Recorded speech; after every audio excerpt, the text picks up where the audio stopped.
श्री राधा वल्लभ लाल की जय। श्री वृंदावन धाम की जय। श्री सद्गुरुदेव भगवान की जय।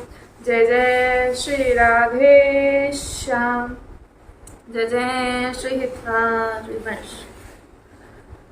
वृंदावन वृंदा कहत, दूरित वृंद दूरित चाही, ने बेली रस भजन की तब उपजे हिये माही। कि वृंदावन वृंदावन वृंदावन सिर्फ कहते केवल वृंदावन, ऐसा उच्चारण मात्र से ही, केवल आप जब वृंदावन वृंदावन वृंदावन का उच्चारण करते हैं तो केवल उच्चारण मात्र करने से ही जो पापों का समूह है वो न जाने कहाँ विलीन हो जाता है। और उसी क्षण जिसकी जिह्वा पर श्री धाम वृंदावन, जिसकी जिह्वा पर वृंदावन आता है तो कहते वृंदावन वृंदावन वृंदावन, बस इतना ही आने पर उसी क्षण ही उस उपासक के हृदय में एक प्रेम की जो लता है वो लहरा उठती है, केवल वृंदावन का उच्चारण मात्र करने से। कि अब उच्चारण करने मात्र से अगर वृंदावन केवल उच्चारण अगर किया जा रहा है, केवल जिह्वा पर वृंदावन आ रहा है, तो कहते अगर उच्चारण करने मात्र से पापों का समूह जो नष्ट हो जाता है, तो उस वृंदावन में जब उपासक का प्रवेश हो जाता है, जब वो वृंदावन जब वो आता है तो सोचिए तो उस पर कैसा प्रभाव होता होगा। देखिए, हम बार बार कहते हैं कि धाम प्रभु का धाम है। ये जो श्री धाम वृंदावन है, आज भी यहाँ जो हमारी श्री लाडली जो है वो यही विराजित है। और जो लीलाएं हम जो सभी श्रवण करते हैं, हम ये नहीं कह सकते कि लीलाएं होती थी। देखिए, लीलाएं नित्य होती हैं, आज भी होती है। हमारी दृष्टि है कि हम वृंदावन को किस प्रकार देख रहे हैं, क्योंकि अभी रसिक जनों का संग नहीं हुआ, इसीलिए जो दिव्य वृंदावन जिससे देखने के लिए, जिसका दर्शन करने के लिए दिव्य दृष्टि चाहिए, वो दृष्टि केवल रसिकन के संग से ही मिलती है। एक रसिक ही आपको वो दृष्टि प्रदान कर सकते हैं। जब तक रसिक जनों का संग नहीं होगा तब तक आपको और हमें वो दृष्टि मिल ही नहीं सकती। जो वृंदावन में सब कुछ त्याग कर जो वृंदावन में वास कर रहा है, तो कभी जरा सोचिए क्या उसे संसार प्रिय नहीं लगता। जिस प्रकार जहाँ आप सभी फंसे हैं, जहाँ से हम सभी फंसकर बाहर निकल कर हम आए हैं, तो वो संसार कितना सुंदर लगता है, कितना सुंदर लगता है वो संसार। वहाँ के विषय भोग देखिए, वहाँ का सुख देखिए, तो बड़ा ही सुंदर लगता है। क्योंकि जो हर एक जीव है, हर एक की जो लालसा यही होती है कि संसार में सुंदर से सुंदर भोग उसके पास होना, और जितने विषय भोग वो भोग सके। हर किसी की लालसा होती है कि ज़्यादा से ज़्यादा विषय भोगे जाए। और उस विषय को तो जो रसिक जन होते हैं, जो भक्त जन होते हैं, वो विषयों को कहते हैं विष। देखिए, एक विष होता है कि जिसे अगर एक बार जिसका पान कर लिया जाए तो एक इसी समय, इस जो हमारा ये समय, जो ये हमारा ये जन्म है, उस विष को पान करके हमारा ये प्राण निकल जाते हैं। लेकिन जो विषयों का विष है, कहते हैं ये जन्म जन्मांतर तक, जिसे विषयों का विष जिसने पान किया वो जन्म जन्मांतर तक उसे ये भोगना पड़ता है। तो देखिए कितनी बड़ी बात है। इसलिए तो कहते हैं इस विष को, विष से बचने के लिए, जो ये विषय है, इस विषयों के विष से बचने के लिए अपनी जिह्वा पर केवल वृंदावन वृंदावन वृंदावन। हम सुने तो वृंदावन, हम बोले तो वृंदावन, हमारी वाणी से सिर्फ वृंदावन, इसके अतिरिक्त कुछ भी नहीं। हमारी वाणी पर सिर्फ श्री राधा नाम, इसके अतिरिक्त कुछ नहीं। हम सच कहते हैं, ऐसा करके देख लीजिएगा। हम आपको कोई यहाँ वो नहीं सिखा रहे हैं कि देखिए ये तो बड़ी कृपा होती है कि माठों पहर श्री लाडली जू की सेवा में रहे। यहाँ अभी आपको ये समझाया ही नहीं जा रहा। अभी तो हम आपसे कह रहे हैं कि अभी जिह्वा पर ना, अभी जिह्वा पर अगर आप उस आठों पहर की सेवा में जाना चाहते हैं तो जिह्वा पर सिर्फ वृंदावन और सिर्फ श्री लाडली जू, सिर्फ श्री राधा, सिर्फ श्री राधा, सिर्फ वृंदावन आप करके देख लीजिएगा। फिर अपने जीवन में परिवर्तन देखिए कैसा होता है। ये संसार का जो व्यवहार है, ये छोड़ना बड़ा ही मुश्किल है। हम कैसे बताएं, हमें क्या बताएं, आप लोग खुद देख पा रहे हैं, आप खुद समझ पा रहे हैं। बड़ा मुश्किल है संसार को, इस संसार का जो संग है, इस संसार का जो व्यवहार है, छोड़ना बड़ा है। आप कोई क्या करे जब धर्म को केवल कामना पूर्ति का साधन समझे। देखिए, आप धर्म को केवल कामना पूर्ति का साधन समझा जा रहा है। धर्म हमारे जीवन में सुख कैसे दे। देखिए, धर्म तो हमारे जीवन का अभाव दूर करता है, क्योंकि धर्म का एक आचरण है, धर्म का एक अनुशासन है। जो ये सत्संग का भाव आपको स्पर्श कर रहा है, धीरे धीरे ये भावना आपको स्थिर कर देगी, आपके मन को स्थिर करके रख देगी। ये सत्संग जो स्पर्श कर रहा है, ये सत्संग ऐसे ही नहीं है कि नित्य हम आकर बैठते हैं और आप आकर सुनते हैं, बस एक काम हुआ, एक हमारी फॉर्मेलिटी है आप लोगों के सामने आना, या ये ऐसा थोड़ा ना है भाई, ये ऐसा नहीं है। इसलिए नहीं है ये सत्संग, इसलिए है ताकि आपके जो मन है, जो मन बार बार भागता है, मन चपल, मन अत्यंत चंचल है, ये बार बार भागता है, इसको स्थिर करने के लिए केवल एकमात्र और वो है सत्संग, सिर्फ सत्संग। अगर चाहते हैं कि हमारा विश्राम हो, श्री तुलसीदास जी कहते हैं कि यदि तुम अटल विश्राम चाहते हो तो बस एकमात्र ध्यान रखिए, सिर्फ वृंदावन को पहचानिए। वृंदावन को रट, वृंदावन के नाम का रटन और वृंदावन को पहचाने। जो बहुत से लोग हैं, बहुत से नहीं, अनेकों लोग हैं, देखा गया है, देखते हैं, जो लोग वृंदावन का त्याग करके पुण्य बटोरने के लिए लगे हैं, अर्थात अन्य तीर्थों में जाते हैं और वृंदावन को छोड़कर अन्य तीर्थों की, और यहाँ अन्य तीर्थों की अवहेलना नहीं कर रहे हैं, हम कभी भी हम अन्य तीर्थों की अवहेलना नहीं करते, लेकिन जो लोग वृंदावन का त्याग कर कर अन्य तीर्थों पे जा रहे हैं पुण्य बटोरने के लिए, हम बार बार कहते हैं जब वृंदावन में जैसे ही प्रवेश होता है तो यहाँ जब रज स्पर्श हमें करती है, जो भी ये रज है ना उड़ कर स्पर्श करती है, जिसे अन्य देशों में मिट्टी कहा जाता है, लेकिन वृंदावन की महिमा देखिए, वृंदावन में रज को मिट्टी नहीं कहा जाता, माटी नहीं कहा जाता, वृंदावन में रज कहा जाता। और इस रज का एक कण भी जब हमें स्पर्श कर जाता है, हम अत्यंत समूहों का, जो पापों का समूह, जब वृंदावन की रज के कण स्पर्श करते हैं तो पाप, एक पाप की बात नहीं हम कर रहे हैं, पापों का समूह नष्ट हो जाता है। बहुत हम सभी अपने पापों को नष्ट, पापों के कि कोई ऐसा पाप हो गया, वो पाप हो गया, तो इस तीर्थ जाते हैं, उस पाप का निवारण करने के लिए वहाँ जाते हैं। हम बार बार कहते हैं पापों को आप नष्ट कर सकते हैं धर्म स्थान पर जाके, किसी भी धाम में जाकर आप गंगा स्नान करके अपने पापों को नष्ट कर सकते हैं, लेकिन पाप जो हो रहे हैं वो कैसे नष्ट होंगे? बार बार जो पाप की प्रवृत्ति, जो बार बार हमसे पाप जो हो रहे हैं उसे कैसे नष्ट किया जाए? वो नष्ट करना बड़ा ही मुश्किल है। बार बार कह रहे हैं वो नष्ट कैसे होगा? वो केवल जब होगा जब आप वृंदावन वृंदावन वृंदावन वृंदावन का उच्चारण करेंगे, वृंदावन में वास करेंगे। जो पाप की प्रवृत्ति है वो नष्ट कर देता है श्री धाम वृंदावन, केवल उच्चारण मात्र से। झूठ नहीं है, सत्य है, करके देख लीजिए। नित्य ही सुबह 5 मिनट, रात्रि में 5 मिनट, ज्यादा नहीं कह रहे, नित्य सुबह के 5 मिनट, रात्रि के 5 मिनट, लेकिन वो 5 मिनट सिर्फ प्रभु के नाम के ही होने चाहिए, सिर्फ वृंदावन के लिए ही होने चाहिए, सिर्फ श्री राधा नाम के लिए होने चाहिए, किसी और के लिए नहीं। फिर देखिएगा ये पाप, ये मन स्थिर हो जाता है, जिसके लिए बड़ा प्रयास किया जा रहा है, बड़ा ही प्रयास किया जा रहा है। सारा खेल समझिए जरा, सारा खेल समझिए जरा, कभी सोचिएगा क्या खेल चल रहा है, किसके मध्य खेल है, कौन यहाँ विजेता है, कौन हार रहा है।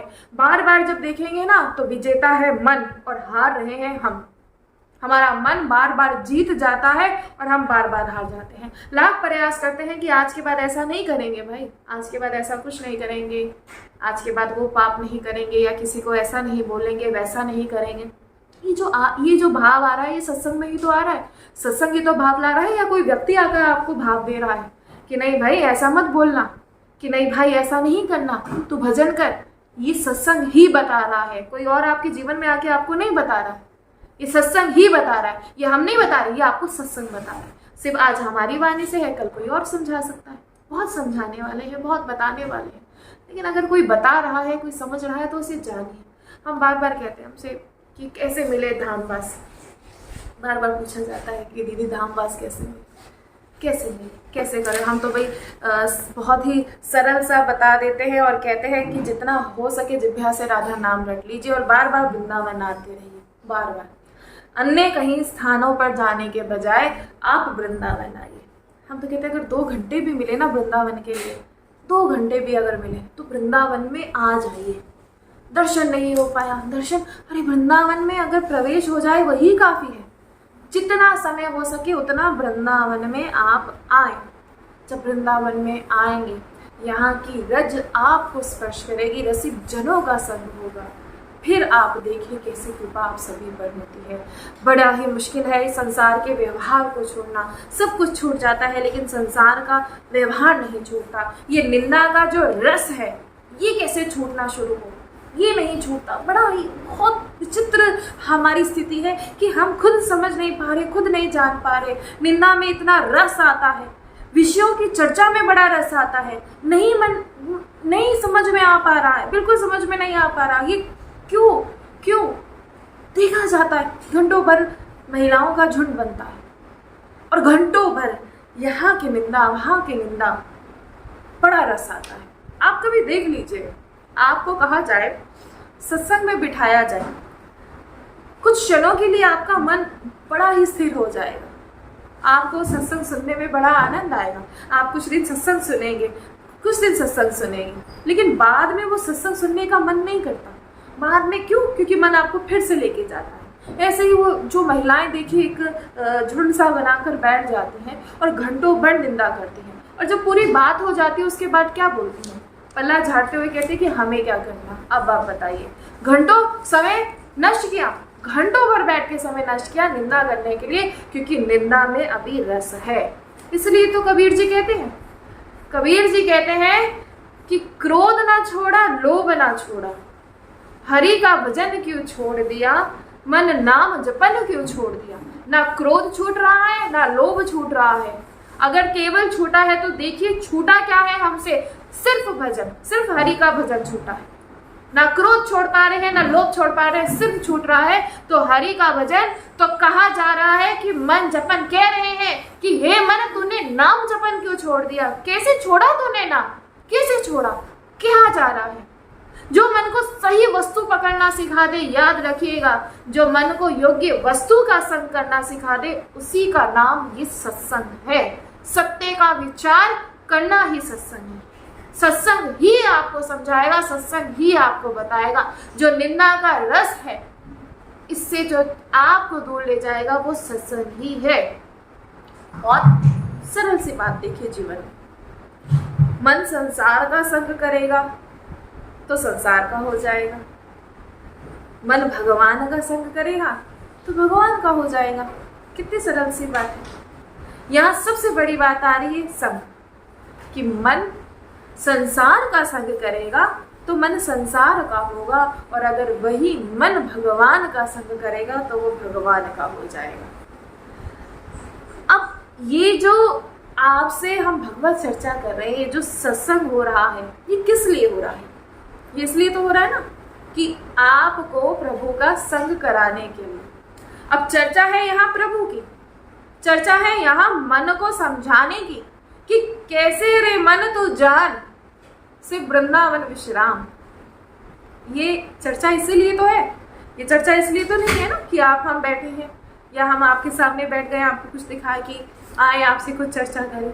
ऐसा तो नहीं कि बैठे यहाँ की चर्चा वहाँ की चर्चा, नहीं भाई, हमारा तो एक ही उद्देश्य है, सिर्फ प्रभु की चर्चा, सिर्फ श्री राधा नाम की चर्चा। आप देखिए, आप अभी तो हम आपसे इसके माध्यम से, इस फ़ोन के माध्यम से आप हमसे बात या हम आपसे जो भी चर्चा हो पा रही है, आप कभी कुटिया में भी आके देख लीजिएगा, यहाँ हमारे सिर्फ प्रभु की चर्चा, इसके अतिरिक्त कुछ नहीं। हमारे पास कोई रिद्धि सिद्धि नहीं है। हम बार बार कहते हैं हमारे पास रिद्धि सिद्धि नहीं है। हमारा ज़्यादा ही ये प्रयास रहता है कि हर समय अपने प्रभु का चिंतन हो। कुछ ऐसी संसार की चर्चा होती है तो हम चुप हो जाते हैं।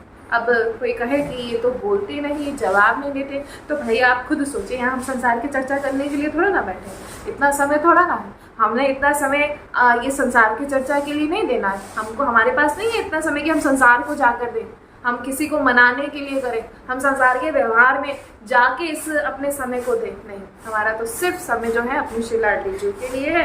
और हमने ये जो समय आप लोगों के लिए निकाला है, इसलिए निकाला है ताकि कोई एक तो होगा। हम बार बार कहते हैं, इतनी हमें लालसा नहीं है कि हजारों, हम तो कहते हैं कोई एक भी आकर बैठ जाए श्री धाम वृंदावन में बस। जो विश्वास हमारा है उस विश्वास को लेकर आ जाए, जो विश्वास हमारा है।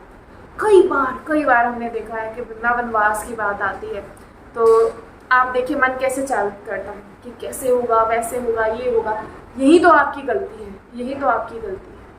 आप अपने बल का प्रयोग कर रहे हैं और यहाँ हमने अपने बल का प्रयोग नहीं किया, हमने अपने बल को शून्य करके सब कुछ उन्हें समर्पित कर दिया। अब सब कहते हैं कि पागल, जो संसार के लोग होते हैं, जो कुछ निर्जन होते हैं, जो जुड़े हुए होते हैं, सब कहते हैं कि बावरे हैं, ये पागल हैं, लेकिन वो नहीं जानते कि हम पागल हैं। हमें लोग पागल कह रहे हैं, लेकिन श्री लाडली जो जानती हैं कि ये पागल है। इसलिए ये जो भगवत चर्चा हो रही है ये इसीलिए हो रही है कि सिर्फ ये किसी प्रकार से मन को प्रभु का आपको संग करवा सके, किसी भी प्रकार।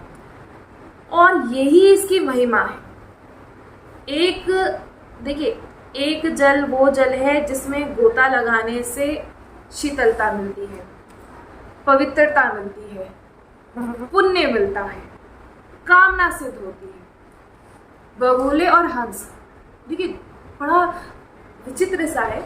बगुले और हंस देखने में दोनों सफेद हैं, बगुला भी सफेद है और हंस भी सफेद है, पर दोनों के जो गुण है ना उनमें भेद होता है। अब बगुला क्या है, जो अपवित्र है उसे चुनता है, और हंस क्या है, कबीर कहते हैं रे मन हंसा मोती चुगना, मोती चुगता चलता है।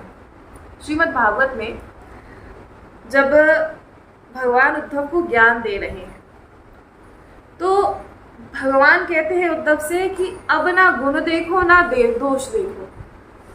तो उद्धव जी कहते हैं, ये बड़ा मतलब कहने में एक वाक्य हुआ, ना गुण देखो ना दोष देखो। प्रभु कहते हैं ना गुण देखो ना दोष देखो।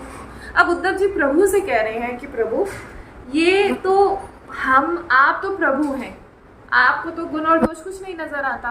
भाई यहाँ ऐसा तो नहीं, अगर हम कहें देखिए श्री धाम वृंदावन ऐसी कृपा करता है कि कैसा भी नीच क्यों ना हो, कैसा भी क्यों ना हो, लेकिन अगर वो कह देना कि हे वृंदावन मैं आपकी शरण हूँ तो वृंदावन उसे अपना लेता है। ये बड़ी विचित्र, देखिए ये प्रभु की कृपा नहीं तो और क्या है। प्रभु कभी वृंदावन में कभी हमारे पुण्य, कभी हमारे भाग्य नहीं, कभी खुद को, अगर क्योंकि हम अपने खुद से बेहतर हम कोई किसी को नहीं जानता, अगर हम खुद को देखें तो हम इस लायक नहीं कि वृंदावन में ने हमें अपने पास रखा है और इतना दुलार कर रहा है। हम सच बता रहे हैं, ऐसा दुलार करता है कि हमें बड़ा, कभी सोचते हैं कि हम इस लायक हैं कि जो हमें इतना दुलार किया जा रहा है, बड़ा दुलार करता है। सच बता रहे हैं, हम इस लायक नहीं, कोई इस लायक नहीं, किसी के इतने पुण्य नहीं। कोई एक ऐसा ही बिरला, कोई बहुत कम ऐसे बिरला होते हैं जो वृंदावन के लिए हैं, जो सच में वृंदावन जिन्हें मिलना चाहिए अगर पुण्य के हिसाब से अगर देखा जाए। लेकिन नहीं, वृंदावन कैसी कृपा करता है, बड़ा दुलार करता है। अब उद्धव जी प्रभु से कह रहे हैं कि आप तो प्रभु हैं, आपको गुण दोष कुछ नहीं नजर आता, आप तो हर जीव पर कृपा करते हैं। हम तो मनुष्य हैं भाई, हम तो जीव हैं, हमें तो गुण नजर आता है, दोष दिखाई देता है। तो प्रभु कोई ऐसा मर्म दिखाओ जो हमारे लिए हो। आप तो बड़ी बड़ी बातें कर रहे हो, कोई सीधा सरल सा मार्ग दिखाओ कि जिस पर हम चल सके। ये बड़ी बड़ी बातें हमारे लिए बड़ा मुश्किल है भाई, जीवन में बड़ा मुश्किल है। तो हम ना तो गुण दोष ऐसा ना हो कि हम गुण दोष दिखे बिना नहीं रह सके, नहीं। आप देखिए जरा, हम कितना इस संसार के लिए करते हैं। अगर आप 100 प्रयास अच्छे करते हैं, अगर एक आपसे गलती हो जाए तो आपके जो 100 प्रयास अच्छे जो किए गए हैं उसे सबको काट दिया जाएगा और उस एक गलती को लाकर सबसे ऊपर रख दिया जाएगा और उस एक गलती को ही बार बार आपको उसी गलती के लिए बार आपको जिम्मेदार बताया जाएगा। ये संसार है, क्योंकि ये संसार है। और प्रभु आप 100 गलतियां कर दो, 100 गलतियां, और सिर्फ एक कोई बस एक बार उन्हें पुकार दो तो वो दौड़े चले आते हैं, इसलिए हम बार कह रहे हैं, प्रभु से उद्धव जी कह रहे हैं कि कोई सीधा सा रास्ता दिखा दीजिए प्रभु कि हम गुण दोष हमें दिखे नहीं, हम इसे देख ना पाए। हमको जन्मों से अभ्यास पड़ा है, हम जन्मों से यही करते आ रहे हैं कि गुण लगता है, दोष लगता है, अब आप ही कोई बताए। तो प्रभु कहते हैं ठीक है, मैं तुम्हें एक युक्ति बताता हूँ, और ये युक्ति हमें अपने जीवन में सबको उतार लेनी चाहिए।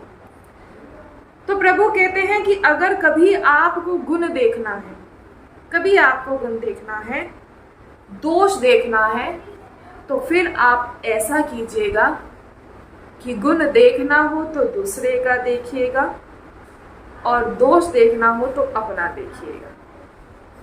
गुण देखिए दूसरे का और दोष देखिए अपना, फिर आप देखिएगा। एक बड़ा ही सुंदर आता है दोहा कबीर जी का, बुरा जो देखन मैं चला, बुरा ना मिले आप कोई, जो मन खोजा आपना, मुझ सा बुरा ना कोई। इसलिए जानिए, धर्म को केवल साधन मत बनाइए। धर्म जीवन में इसलिए नहीं है कि मंदिर बनाना है, धर्म इसलिए नहीं है कि बहुत बड़ा आश्रम बनाना है, धर्म इसलिए नहीं है कि जाके बहुत धर्म के नाम से कि बहुत बड़ा खुद का नाम कमाना है, आश्रम बनाना है, मंदिर बनाना है या गौशाला बनाना है। धर्म इसलिए नहीं है भाई, नहीं है।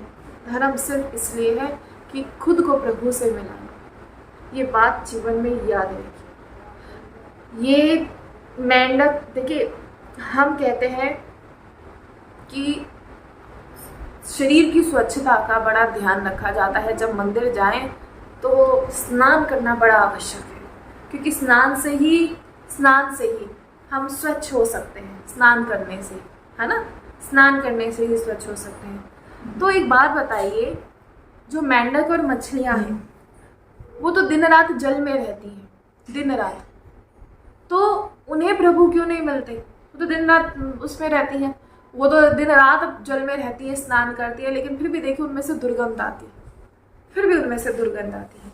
इसलिए बार बार कहते हैं प्रभु उन्हीं को मिलते हैं जिनकी नीयत सच्ची होती है, जिनका मन स्वच्छ होता है। बाहर स्वच्छता का ध्यान मत रखिए। शरीर को सुंदर बनाने के लिए, सुंदर दिखने के लिए बहुत प्रयास किए जाते हैं, लेकिन आप देख लीजिएगा जिसके आचरण शुद्ध हो, जिसके आचरण शुद्ध हो, चाहे वो कैसा भी क्यों ना दिखता हो, लेकिन वो हर किसी को सुंदर नजर आता है। इसलिए इस बात को आप जानिए। धर्म इसलिए होता है कि आपको जीवन की सत्य की पहचान करा सके, आपको भीतर से स्वस्थ कर सके, और इस पूरे विश्व में केवल हम क्या, ये बात आप भी जानते हैं, इस विश्व में केवल मुट्ठी भर लोग ही हैं जो स्वच्छ हैं, जो स्वच्छ हैं, केवल मुट्ठी भर लोग ही हैं। स्वच्छता मन से होती है, स्वच्छता तन से नहीं होती। हम इसका तात्पर्य ये नहीं कि आप हमारी बातों को आप अपने हिसाब से लें, क्योंकि क्या होता है कि कहते हैं कि मन स्वच्छ होना चाहिए, क्या है स्नान में ऐसे ही पूजा करो। ऐसा नहीं है भाई, ऐसा नहीं। हर बात का मतलब समझिए, अपने अनुसार है। जो सत्संग कह रहा है वो आप जाने। यहाँ बात तन को स्वच्छ रखने की नहीं, यहाँ बात मन को स्वच्छ का मतलब कि जिसे देखकर चेहरे पर मुस्कुराहट आ जाए, आप ऐसे स्वच्छ होने चाहिए कि आप का संग करने के लिए कोई तरसे कि मैं इनके पास जाऊं और इनके पास कुछ क्षण बिताऊं। क्यों बिताऊं? क्योंकि इनका संग करने से मेरा मन स्वच्छ हो जाता है। इनका संग करने से मेरा मन स्वच्छ हो जाता है। क्यों हो जाता है? क्योंकि वहां जाकर मुझे कोई राग द्वेष नहीं होता, वहां जाकर मुझे कुछ संसार की वार्ता नहीं होती, वहां जाकर केवल मुझे नहीं पता ऐसी क्या चर्चा होती है, लेकिन मेरा मन शुद्ध हो जाता है। मेरा मन, जो अशांत मन है, वहां जाकर मुझे शांति मिलती है। और ऐसे ही स्वच्छ आपको बनना है, ऐसे ही सुंदर आपको बनना है। तो ऐसा प्रयास सबको करना है। किसी को देखकर हमें एक होता है ना, कभी आप कहते हैं कि इनका संग करके बड़ी पॉजिटिव एनर्जी आती है। तो पॉजिटिव एनर्जी कैसे आती है? क्योंकि वो खुद पॉजिटिव है, इसलिए तो पॉजिटिव एनर्जी आ रही है। अगर आप किसी का संग, किसी के पास जा रहे हैं, कोई आपको देखे, कई क्या होता है, कुछ लोग ऐसे होते हैं कि हर बात पे मतलब प्रभु से शिकायत ही करते रहना। हमें तो बड़ी घुटन होती है ऐसा, जब हम देखते हैं, सुनते हैं, हर समय प्रभु को मतलब पूछा लिया जाए। आप कभी सोचिए, अगर हमसे कोई बात करे, हम बार बार बोले अरे बड़ी दिक्कत है, बड़ी ऐसा है, बड़ा वैसा है, नहीं। हमारी आज तक जिह्वा पर सिर्फ यही रहता है कि कृपा है, चाहे कैसी भी परिस्थिति में क्यों ना हो, सिर्फ कृपा है।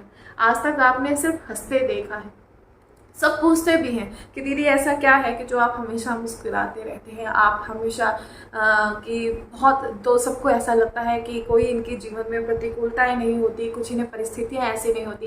कभी कभी ऐसी परिस्थितियां हो जाती हैं कि क्या बताएं, ऐसी हो जाती हैं। लेकिन श्री जी की ऐसी कृपा है कि हर समय जैसी ही प्रतिकूलता है, सिर्फ नाम, हर समय नाम, तो वो प्रतिकूलता ही नहीं लगती। वो कैसी भी कठिन परिस्थिति क्यों ना हो, वो सरल होती चली जाती है। तो ये कोई हमारे पास रिद्धि सिद्धि थोड़ा ना है, नहीं, सिर्फ विश्वास है। ये विश्वास आपको भी लाना होगा। देखिए, कहते हैं जिसे देखकर आप पवित्रता का आपको अनुभव हो। जो पवित्रता होती है वो केवल शरीर से नहीं दिखाई देती। शरीर से क्या होता है आजकल, तो देखिए वो क्या आता है कि जो खुद को सुंदर बनाने के लिए बहुत ऐसा जो है खर्च किए जाते हैं कि खुद को सुंदर बनाया जाए, खुद को अच्छा, लेकिन फिर भी देखिए उसे देखकर मन में जलन होती है। कितना भी सुंदर श्रृंगार क्यों ना हो, लेकिन अगर उसमें पवित्रता नहीं है तो उसे देखकर जलन होगी। जिसकी पवित्रता हो तो एक सरल साधा, वो एक सादगी में भी क्यों ना हो, चाहे वो सादा वस्त्र भी क्यों ना पहना हो, लेकिन उसको देखकर मन पवित्र हो जाता है। जब मीरा जी की बात आती है तो कहते हैं एक सुंदरता होती है जिससे मन में द्वेष आता है, जिससे मन में गंदे भाव आते हैं, है ना। लेकिन मीरा जी की सुंदरता कैसी है? मीरा जी की सुंदरता ऐसी है कि जिसे देखकर मन शीतल हो जाता है। मीरा जी का कोई भी संकट था, सब शीतल हो जाते हैं। आप खुद सोचिए, आज मीरा जी का चरित्र सुनने मात्र से मन शीतल हो जाता है, तो सोचिए उन मीरा जी को कि कैसे उनकी सुंदरता, कैसा उनका मन, कितना सुंदर, कि सुनने मात्र से जिनका हम सुनते हैं, जिनकी चर्चा सुनते ही मन शीतल हो जाता है, तो ऐसा कैसा उनका दर्शन होगा। इसलिए हम बार बार कहते हैं कि आप मन को आप पवित्र रखिए, मन को स्वच्छ रखिए, ना कि इस संसार, ना कि इस शरीर को। इस शरीर को सुंदर बनाने से कुछ भी नहीं होगा, कुछ भी हासिल नहीं होगा। धर्म का केवल एकमात्र फल हमने जो आज तक देखा है, और वो क्या है कि जो हमें स्वस्थ कर दे, जो हमारे मन को प्रसन्न कर दे। अगर जीवन में कहीं आनंद नहीं दिखता तो नहीं, कभी केवल आपको असंतोष दिखता है तो संतों की शरण में आ जाइए संतों की शरण में। अगर कहीं भी आनंद नहीं है, अगर सिर्फ असंतोष ही लगता है, तो आप आ जाइए आप आ जाइए। इसलिए जानिए संत कैसा, कि जिसका दर्शन करने से आपका मन शीतल हो जाए, जिसका दर्शन करने से। संत यही होते हैं। और बार बार हम आप सभी से कह रहे हैं कि ये जो सुख इस राम भजन में है, वो सुख कहीं नहीं है। बड़ा ही आता है ना, कहते हैं जो सुख पायो राम भजन में, जो सुख पायो हरि के भजन में, सो सुख नाही अमीरी में, मन लागो मेरो यार फकीरी में, मन लागो मेरो यार फकीरी में। जो सुख प्रभु के भजन में है वो कहीं भी नहीं है। और इस प्रभु के भजन में जो फकीरी है वो भी मुझे अमीरी लगती है। इसलिए जानिए, ये तन खाक होगा, ये सब जानते हैं। बड़ा दुख की बात है कि ये तन खाक होने वाला है, लेकिन फिर भी इसका हम नहीं जान पा रहे, फिर भी नहीं मान पा रहे, कुछ साथ नहीं जाएगा, कुछ भी समझ में नहीं पा रहे हैं, लेकिन फिर भी नहीं समझ पा रहे। हम बार बार कहते हैं एक खाक में मिलने वाला है। चाहे आपके पास लाखों की, चाहे आपके पास करोड़ों की संपत्ति क्यों ना हो, लेकिन जब आप जाएंगे तो वो 20 रुपये का वो जो आता है, 20 रुपये का पात्र आता है, उसी में आप सबको और हम सबको जाना है। 20 रुपये का पात्र आएगा, बस उसमें सिमट जाएंगे सभी। आपके 20 लाख काम नहीं आएंगे, उसी 20 रुपये में हमें और आपको उसी में हमें सिमट जाना है। इसलिए बार बार कह रहे हैं समय को बर्बाद ना करें। भाई वृंदावन का अगर वास मिल रहा है तो वास स्वीकार कर लें। और श्री जी ऐसा हमारे सामने कभी ना कहें कि श्री जी कृपा नहीं करती। श्री जी कृपा कर रही हैं, श्री जी कृपा करती है, क्योंकि वृंदावन में आना हो रहा है। इसलिए कभी मत कहिएगा। जो बाहर हम जा रहे हैं अपनी वासनाओं की पूर्ति के लिए जा रहे हैं, श्री जी कभी किसी को बाहर नहीं भेजते। श्री जी प्रेम करना जानती हैं, श्री जी दुलार करना जानती हैं। जैसे एक माँ, उसका बालक कैसा भी क्यों ना हो, कितना अवगुणी क्यों ना हो, कैसा भी क्यों ना हो, लेकिन उसकी माँ उसे दुलार करती है। उसकी माँ को अपना बालक बहुत अच्छा लगता है, बहुत प्यारा लगता है। इसी प्रकार हम श्री जी के प्यारे हैं, हम श्री जी के निज जन हैं। श्री जी हमें बड़ा ही दुलार करती हैं। वो कभी कैसे हमें बाहर निकाल सकती हैं, कैसे नहीं। इसीलिए जानिए, लाखों रुपए खर्च हो रहे हैं आज के समय में, भागवत कराने में लाखों रुपए खर्च हो रहे हैं। और क्या क्या, कितना कितना कितना कितना, देखिए लाखों रुपए खर्च हो रहे हैं। लेकिन कबीर जी आपसे कोई पैसे नहीं ले रहे, कबीर आपसे कोई पैसे नहीं ले रहे। कबीर बार बार कह रहे हैं कि जो सुख पाए हो हरि के भजन में, सो सुख ना ही अमीरी में। कबीर जी आपसे कोई पैसा नहीं ले रहे, कोई पैसा नहीं ले रहे। वो आपसे कह रहे हैं, वो बता रहे हैं कि वो जो सुख तुम्हें हरि के भजन में मिलेगा वो कहीं नहीं मिलेगा। तो जानिए, जान जाइए, एक एक शब्द पर ध्यान दीजिए। वो बार बार कह रहे हैं कि संसार में सुख नहीं है। अगर संसार में सुख होता तो जन्म जन्म आप इस संसार में आकर माथा क्यों मारते। सुंदर भोजन में सुख, वस्त्राभूषण में सुख, बढ़िया नौकर चाकर, कह रहे कहीं सुख नहीं मिलेगा, कहीं भी नहीं। जो सुख हरि के भजन में है वो कहीं नहीं मिलेगा। ये बात आपको माननी पड़ेगी। लेकिन बड़े दुख का विषय है कि हम ये बात को जान नहीं पा रहे हैं। सुख होने के बाद भी हम दुखी हैं। सुख मिल सकता है, सुख प्राप्त हो सकता है, लेकिन उस सुख को कोई प्राप्त नहीं करना चाहता। सब प्राप्त करना चाहते हैं तो उस दुख को। इसलिए हम बार बार कहते हैं, एक घड़ी चैन से बैठकर जरा सोचिएगा और सोचिएगा कि वास्तविक में ये सच्चाई क्या है, वास्तविक में जीवन की पहचान क्या है। हम बार बार कहते हैं, बार बार, आप सिर्फ वृंदावन, सिर्फ वृंदावन। शुरू में कहा वृंदावन वृंदावन वृंदावन, केवल वृंदावन उच्चारण करने मात्र से देखिए। और ये आपको बार बार देखिए, कबीर जी की वाणी बार बार कह रही है, क्या क्या कह रही है, कि जो सुख इस भजन में है, हरि भजन में है, वो कहीं भी नहीं है।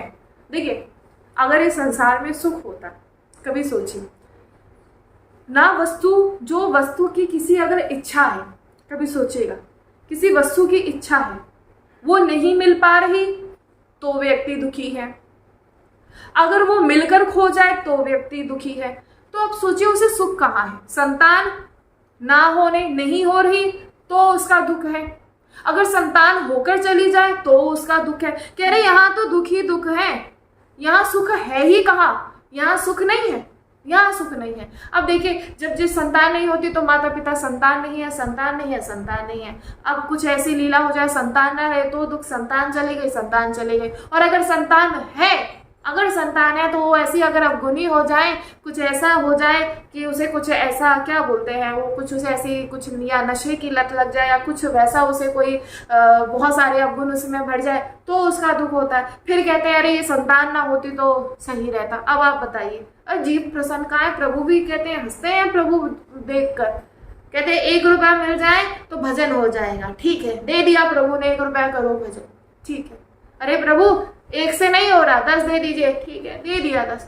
फिर वो 10 कब 100 कब लाखों ऐसे ही वो बनते चले जाते हैं। प्रभु भी इस माया पर बड़ा हंसते हैं, प्रभु भी हंसते हैं आप हम पर कि देखो कैसी कैसी इसकी लीला, ये कैसा है, ये कैसी चतुराई मुझसे चल रहा है। प्रभु के सामने चतुर बनने की कोशिश करते हैं, हमें बड़ा विचित्र लगता है। अच्छी अच्छी बातें कर लेना, अच्छी अच्छी बातें कर लेना, ये तो बड़ा आसान है, ये बहुत आसान होता है। लेकिन सबसे बड़ी बात ये है कि आप देखिए कि आप जिनके सामने चतुराई हम कर रहे हैं, किनके सामने कर रहे हैं, जो घट घट में बैठे हैं, जो घट घट में बैठे हैं, जो हमें संचालित करे। प्रभु नहीं है, अरे प्रभु नहीं है। आप एक बात जरा बताइए, जो कहते हैं बहुत से ऐसे विचित्र से प्राणी जो कहते हैं प्रभु नहीं है। माँ का गर्भ में बालक आता है, पहले से ही स्थान है उस गर्भ का, वहाँ आता है, उसके आते ही तुरंत उसके लिए दूध की व्यवस्था, तो ये सब प्रभु नहीं तो और क्या है। देखिए जरा आप, संसार चल रहा है, हम श्वास ले रहे हैं, कुछ क्षणों के लिए रुक जाए तो पूरी सृष्टि, ये सब प्रभु, ये प्रभु नहीं तो और क्या है। प्रभु का साक्षात दर्शन आप करते हैं, आप अपने दर्शन कर रहे हैं, उस सामने जो जीव आपको नजर आते हैं उनमें आप दर्शन कर रहे हैं, तो कैसे कह सकते हैं प्रभु नहीं। हर जगह प्रभु है भाई, हर जगह है। इसलिए जानिए, जहाँ सुख आप पा रहे हैं, जिसे सुख पाने की लालसा जहाँ है वो गलत है, वहाँ हमें सुख कभी नहीं मिलेगा और इसका बोध आपको सत्संग ही कराएगा। जीवन के अभाव से परिचय कराता है सत्संग, और इस अभाव की अभाव जो है इससे जब वो निकल जाता है तो ये सत्संग ही करा पाता है और कोई नहीं करा पाता। हम सभी को अनेक अनेक जन्मों का प्रयास है और अनेक अनेक जन्मों के बाद तब जीव की दृष्टि जाती है प्रभु पर, तब जीव की दृष्टि जाती है।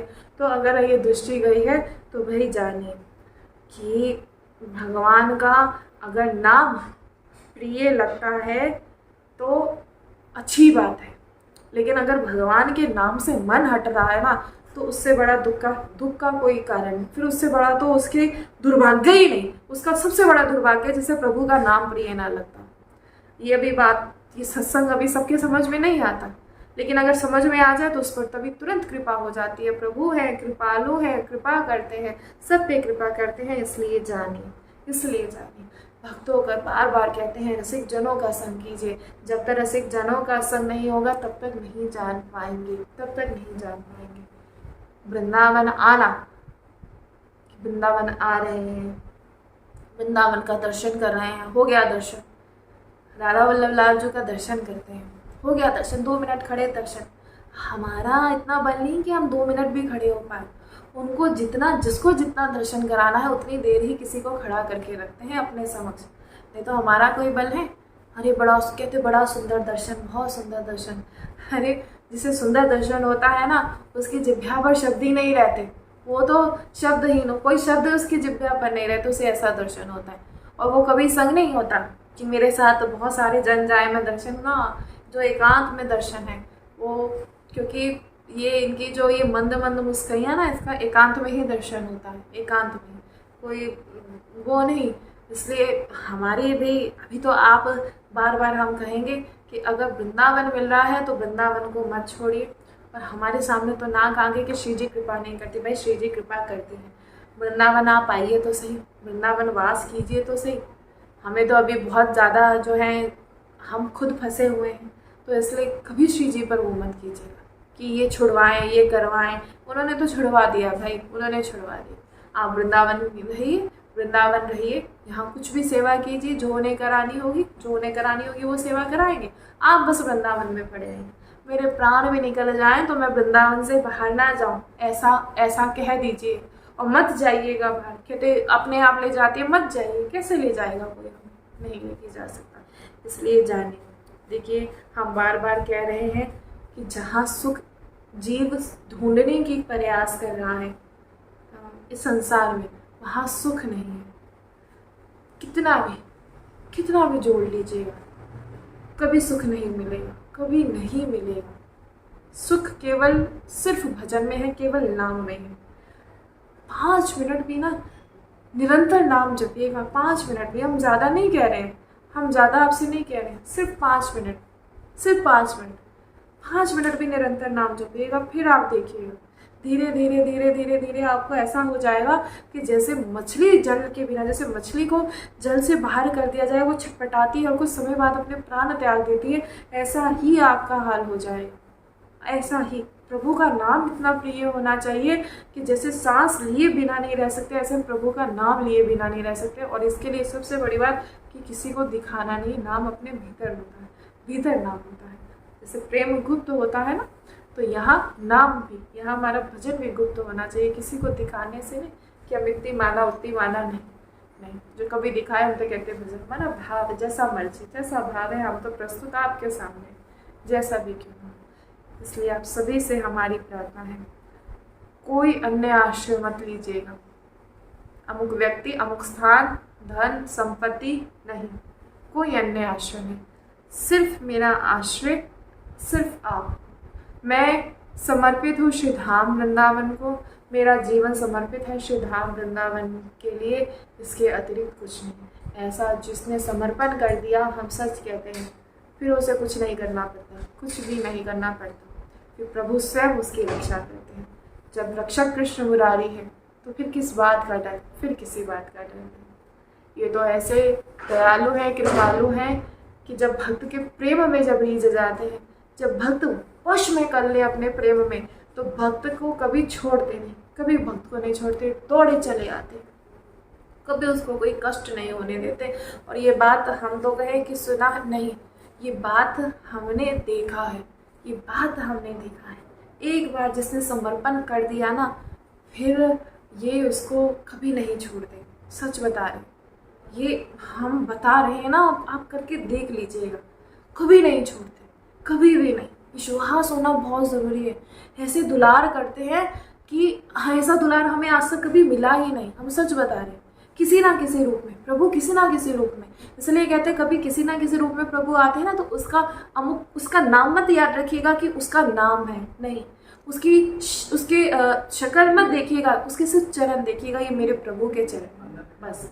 वो किसी ना किसी रूप में आते हैं, और ये हमने देखा है, ये हमने देखा है, किसी ना किसी रूप में। आपका स्वास्थ्य खराब हो, आप पड़े हैं, कोई नहीं आपके पास, लेकिन ऐसी व्यवस्था कर देते हैं, खुद किसी ना किसी रूप में आते हैं। हम कहते हैं, आप क्या जो कहते हैं ना कि हमें बड़ा प्रयास करना हो तभी कुछ मिलता है, हम सच बता रहे हैं, आप स्वस्थ है, आपका जानते हैं कि इसको मतलब इसे कोई नहीं इसका यहाँ, लेकिन किसी ना किसी रूप में ऐसे आ जाते हैं कि आपका पूरी व्यवस्था, यहाँ तक कि औषधि, यहाँ तक कि वो जो प्रसादी आपको पवा कर जाएंगे, आपको औषधि पवा कर जाएंगे, प्रसादी पवा कर जाएंगे। देखिए ऐसे दुलार करते, ये हमने देखा है और ऐसा होता है। हम सच बता रहे हैं, ये हम झूठ नहीं कह रहे, ये हम सच कह रहे हैं। हम कभी, देखिए आप लोगों ने ना अभी आज तक किया नहीं, प्रेम हुआ है संसार से, वो प्रेम नहीं होता, वो होता है आकर्षण, वो आकर्षण होता है। लेकिन प्रभु से होता है प्रेम, क्योंकि यहाँ प्रभु से जो प्रेम है ना, हम उनसे कुछ पाइएगा नहीं, कुछ मांगेगा नहीं, कुछ मत मांगेगा, सिर्फ मैं आपका, आप मेरे, बस इतना भाव लेकर आप आगे बढ़ते रहिए। फिर देखिए कैसे कृपा आप सभी पर होती है। और बार बार कह रहे हैं कि कभी श्री धाम वृंदावन के वास, जो कहते हैं ना कि वृंदावन वास हमें नहीं मिलेगा या कब मिलेगा, अब बार बार कहते हैं सिर्फ श्री जी से प्रार्थना करें, सिर्फ श्री जी से। और कभी कोई संशय मत कीजिएगा कि हमें आप सुनते नहीं, आप ऐसा नहीं। देखिए वो हर समय सुनते हैं। जिसकी जिब्बा पर राधा नाम आ जाता है ना, जिसकी जिब्बा पर राधा नाम, जिसके जीवन में सत्संग आ जाए, जिसके जीवन में कोई भक्त आ जाए, हम बार बार कहते हैं वृंदावन से लेश मात्र संबंध भी जिसका हो जाए, तो वो श्री जी की कृपा से ही होता है, क्योंकि उसका चिंतन आपको बार बार आता रहेगा। अगर उसका चिंतन आपको आ रहा है तो इसका मतलब वृंदावन का, आप उसी समय आप वृंदावन में आ जाते हैं, लेश मात्र भी संबंध हो जाए। लेकिन उसमें आसक्ति नहीं। यहाँ एक और गलती हो जाती है कि हमें आसक्ति नहीं होनी चाहिए, आसक्ति नहीं, सिर्फ चिंतन। अगर वृंदावन का, क्योंकि वो वृंदावन में वास कर रहा है, उसका चिंतन आ गया, तो आपका भी वृंदावन वास, आप भी वृंदावन उस समय आपके हृदय में आकर वास करता है। लेकिन आसक्ति किसी से नहीं, क्योंकि जहाँ आसक्ति होगी फिर आप फंसेंगे। यह बात इसको भी बड़ा समझने वाली बात है। इसलिए जानिए, वो सत्संग जब आप नियमित रूप से सुनते रहेंगे, जब रसिक जनों का, भक्तों का संग होगा, बाबा वृंदावन आना होगा, तो श्री लाडी जो आप पर कृपा करेंगी, और जैसा विश्वास हमारा है आपका भी हो जाएगा, और जैसा दुलार हमें मिल रहा है आपको भी अवश्य मिलेगा। इसलिए हर समय जिब्या पर राधा नाम, हर समय जिब्या पर राधा नाम, और सिर्फ मेरो वृंदावन, इसके अतिरिक्त कुछ भी नहीं। श्री राधा वल्लभ लाल की